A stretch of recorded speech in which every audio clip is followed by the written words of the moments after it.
नमस्कार, मैं Dhananjay Kumar, the public India में आपका स्वागत है। आज 26 जनवरी है और गणतंत्र दिवस है। गणतंत्र दिवस की आप सबको बधाई, शुभकामनाएं। आप सब जानते हैं कि 1950 में 26 जनवरी को हमारा भारतीय संविधान हमने खुद को अर्पित किया था और भारतीय संविधान ने कहा था कि जितने भी भेदभाव हैं, जितने भी तरह के भेदभाव हैं, चाहे धार्मिक हैं या आर्थिक हैं, सामाजिक हैं, तमाम भेदभाव को, लैंगिक हैं, तमाम भेदभाव को खत्म करके हम भारत के नागरिक के तौर पर एक दूसरे को जानेंगे, सम्मान करेंगे, उनके साथ रहेंगे, भाईचारे के साथ। और गणतंत्र दिवस का हमने कितना सम्मान किया है तो हम देखते हैं कई सारी चीजें अभी भी, चाहे भेदभाव स्त्री पुरुष का हो, चाहे भेदभाव हो जातियों का हो, धर्म का हो, हाल के वर्षों में बढ़ा है। हालांकि नरेंद्र मोदी जी पूर्व संध्या पे मन की बात कर रहे थे और बता रहे थे गणतंत्र दिवस और चीजों की बात कर रहे थे, लेकिन नरेंद्र मोदी के कथनी और करने में जो अंतर है वो हम सब जानते हैं। मुझे कुछ नया बताने की जरूरत नहीं है, लेकिन आज खास इसलिए है, आज का प्रोग्राम मैं एक और नजरिए से कर रहा हूँ कि गणतंत्र दिवस के अवसर पर जो सतहत्तरवा गणतंत्र दिवस है, इस मौके पे जो चीफ गेस्ट है हमारे, वो यूरोपीय काउंसिल के अध्यक्ष एंटोनियो लुइस सांतोस दा कोस्टा और यूरोपीय कमीशन की अध्यक्ष उर्सुला वॉन डेर लेयन है, और वो दोनों हमारे चीफ गेस्ट हैं। ये चीफ गेस्ट बनाने की परंपरा जो है आपको पता ही है कि जब पहली बार गणतंत्र दिवस मनाया गया था 1950 में, तब से और आज तक वो चलता चला आ रहा है। और मजेदार ये है कि जो अमेरिका ने जिस तरह से हमको झटका दिया व्यापार के मसले पर खास करके, और जो झटका लगा है टैरिफ का, उससे हम अभी तक उबर नहीं पाए हैं। और उसके बाद भारत सरकार ने बड़ी चर्चाएं की इस पर कि हम जो है विकल्प तलाश रहे हैं, तलाश लिए।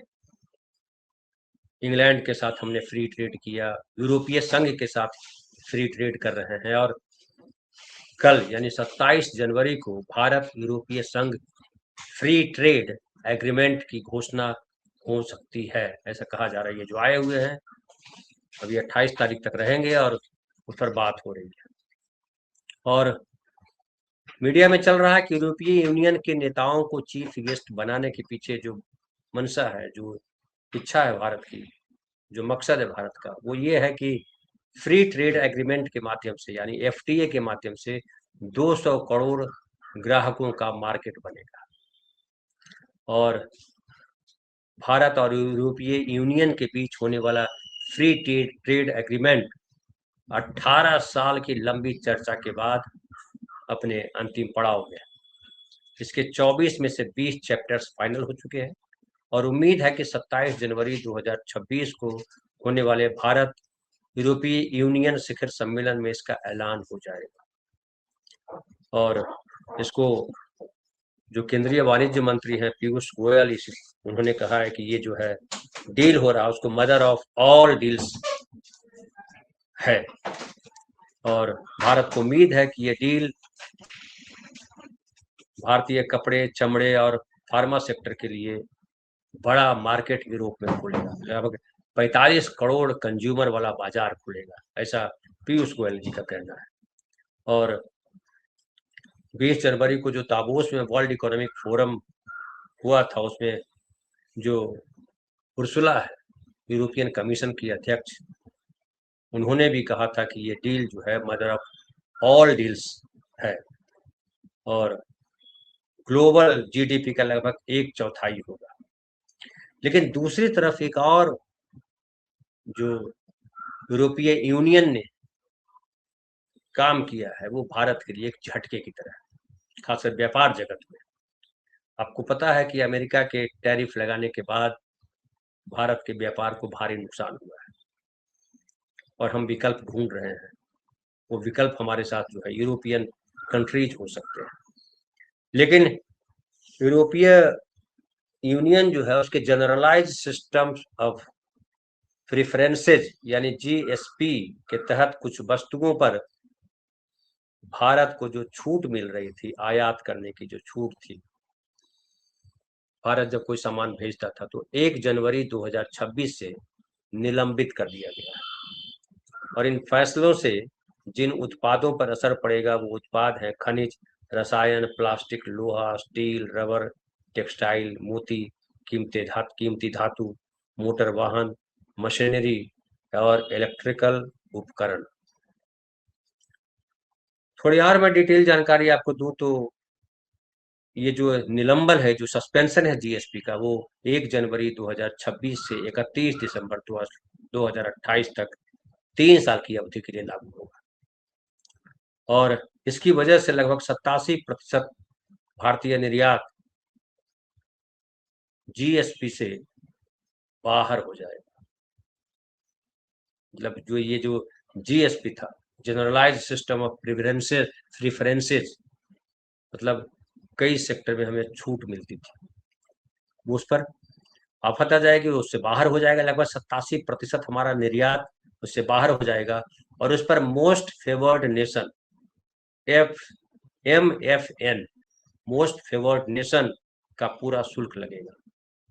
और रॉयटर्स के अनुसार 1.95 अरब डॉलर के भारतीय निर्यात इससे प्रभावित हुए। तो ये एक और झटका जो है भारत के लिए 26 जनवरी के अवसर पर मैं आपको बता रहा हूं कि ऐसा हुआ है। और इसको ऐसे भी समझिए कि जिस टेक्सटाइल उत्पाद पर MFN यानी मोस्ट फेवर्ड नेशन के तहत जो छूट मिलती थी वो 12% शुल्क लगता है, उस पर जीएसपी के तहत केवल 9.6% शुल्क देना पड़ता था। यानी जब जीएसपी था तो लगभग जो है 2.4% कम शुल्क लगता था, निर्यात शुल्क अब ज्यादा लगेगा। तो ये झटका है। और 1 जनवरी से निर्यातकों को अब पूरा MFN शुल्क देना होगा, जिससे कीमतों की कड़ी प्रतिस्पर्धा में भारतीय निर्यातकों को नुकसान उठाना पड़ सकता है। और इसका फायदा जो है दूसरे देशों को मिलेगा जहां अभी भी ये जीएसपी लागू है। अब यूरोपियन कमीशन के वेबसाइट को अगर माने तो उसके अनुसार यूरोपीय संघ भारत का सबसे बड़ा व्यापारिक साझेदार है और 2024 में दोनों के बीच वस्तुओं का व्यापार लगभग 147.93 अरब डॉलर का रहा, जो भारत के कुल व्यापार का 11.5% है। दूसरी तरफ यूरोपीय संघ के कुल वस्तु व्यापार में भारत की हिस्सेदारी 2.4% रही, जबकि अमेरिका 17.3, चीन 14.6 और ब्रिटेन 10.1% से कम है।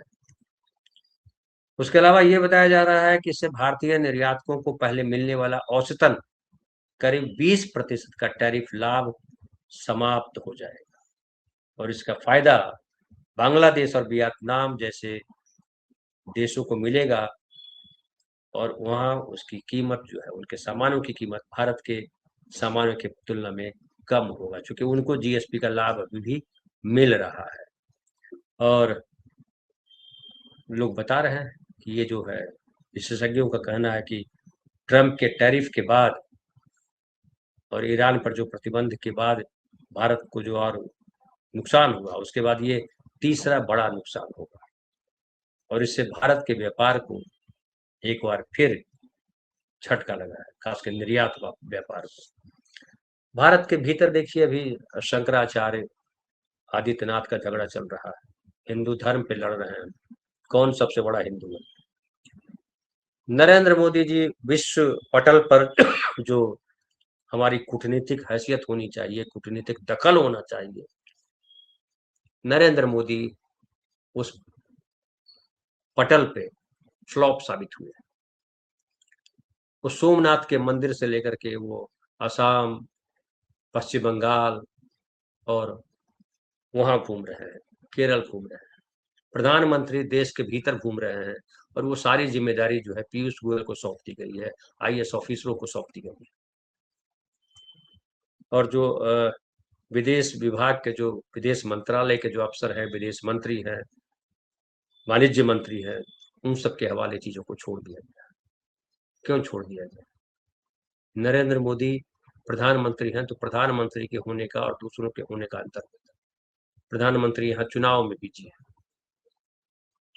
वो केरल में तिरुवनंतपुरम में जो है बीजेपी का झंडा लहराना चाहते हैं, लेकिन दुनिया के देशों के बीच भारतीय तिरंगा किस तरह से पीछे होता जा रहा है, उस पर उनको कोई चिंता नहीं है। और हमारे देश के भीतर भी वो चिंता दिखाई नहीं पड़ती है। व्यापारी वर्ग अलग है, उनको हिंदू राष्ट्र चाहिए, उनको भी निर्यात में कितना घाटा हो रहा है, निर्यात में कितना संकट आ रहा है, कितनी नौकरियां कम हो जाएंगी, कितनी बेरोजगारी बढ़ेगी, कितनी महंगाई बढ़ेगी, इस पर कहीं चर्चा नहीं है। किसी चैनल पे चर्चा नहीं है, कहीं समाज के किसी हिस्से में चर्चा नहीं है। जातियों पे चर्चा है, आरक्षण पे चर्चा है, पाकिस्तान पे चर्चा है, बांग्लादेश में हिंदू मारे जा रहे हैं उस पर चर्चा है, शंकराचार्य आदित्यनाथ कॉलोनी में ढूंढ रहे हैं उस पर चर्चा है। तमाम अनाप शनाप विषयों पे चर्चा है, जिसका हमारे जीवन से, हमारे फ्यूचर से, हमारे भविष्य से कोई संबंध नहीं, उस पर चर्चा है। लेकिन जिसका हमारे जीवन से संबंध है कि हम लगातार क्यों पिछड़ते जा रहे हैं। और देश के सामने कूटनीतिक स्तर पर संकट ये आया कि हमारा दोस्त कोई है नहीं, कोई दिखता नहीं जो हमें सहारा दे, जिसके साथ हम कंधा पकड़ करके जिसके साथ चल सके, जिसके साथ हम कदम टाल कर सके। नरेंद्र मोदी जी का जब आगमन हुआ तो उन्होंने पहले चीन के राष्ट्रपति को झूला झुलाया, फिर जो है वो अमेरिका के राष्ट्रपति को झूला झुलाया, इजराइल के राष्ट्रपति को झूला झुलाया, इजराइल से संबंध गांठने की कोशिश की। और आज ये है कि हम किसी के नहीं। अमेरिका हमको धमका रहा है, टैरिफ लगा रहा है और पुचकार भी रहा है, कह रहा है बहुत अच्छे मित्र हैं नरेंद्र मोदी, बहुत अच्छे इंसान है नरेंद्र मोदी। लेकिन ये कह करके ट्रंप जो है भारत को लगातार, नरेंद्र मोदी को लगातार बेइज्जत कर रहा है। भारत से ज्यादा अहमियत वो पाकिस्तान को दे रहा है। चीन के साथ भी वही हाल। चीन हमारा कभी दोस्त नहीं हो सकता, सबको पता है। चीन जानता है कि भारत उभरेगा तो हम पर आफत आ जाएगी, तो उसकी अलग, वो यूरोपियन यूनियन से या और दूसरे जो देश है उसके साथ अलग संबंध है। और अगर चीन और अमेरिका में टकराहट होती तो जाहिर है रूस जो है चीन के साथ खड़ा है, इजराइल कहीं नहीं। और इजराइल की नीति पे हम चल नहीं सकते। हम कभी ईरान के साथ हो जाते हैं। अभी ईरान में जो चल रहा है और कहा गया कि मानवाधिकार आयोग जो है, इंटरनेशनल अंतर्राष्ट्रीय मानवाधिकार आयोग वहाँ पे वोटिंग होनी थी, वहाँ भारत ने ईरान के पक्ष में वोट किया कि नहीं, वहाँ मानवाधिकारों का उल्लंघन नहीं, इंटरनल मामला है। तो कभी हम चीन के साथ दिखाई पड़ते हैं, कभी किसी के साथ दिखाई पड़ते हैं, लेकिन ऐसा लगता है कि हम पेंडुलम हो गए। और बांग्लादेश जैसा देश भी जो हमारी वजह से अलग राष्ट्र के तौर पे चिन्हित हुआ पूरी दुनिया में, जिसका सम्मान बना, वो हमसे आगे चल रहा है। पर कैपिटा इनकम की बात हो, चाहे उसके संबंध पाकिस्तान से बेहतर हो रहा है, अमेरिका से बेहतर संबंध बना रहा है, चीन से उसके संबंध बेहतर हो रहा है, और हर तरफ से ऐसा लग रहा है हम गिरते जा रहे हैं। ये नरेंद्र मोदी जी का पिछले 11-12 सालों का जो कार्यकाल है, भारत भीतर से और बाहर से दोनों तरफ से जो है लगातार कमजोर हुआ है, ये साफ साफ दिखाई पड़ता है। लेकिन गणतंत्र दिवस है तो फिर से हम, ये जो देश है, ये जो संविधान है, ये जो सरकार है, जनता का, जनता के लिए और जनता के द्वारा सरकार है, शासन है। और हम भारत के लोग, हमको ये सोचना पड़ेगा कि हम जिधर जा रहे हैं वो दिशा हमारी सही है या नहीं है। फिलहाल इतना ही। बहुत बहुत धन्यवाद।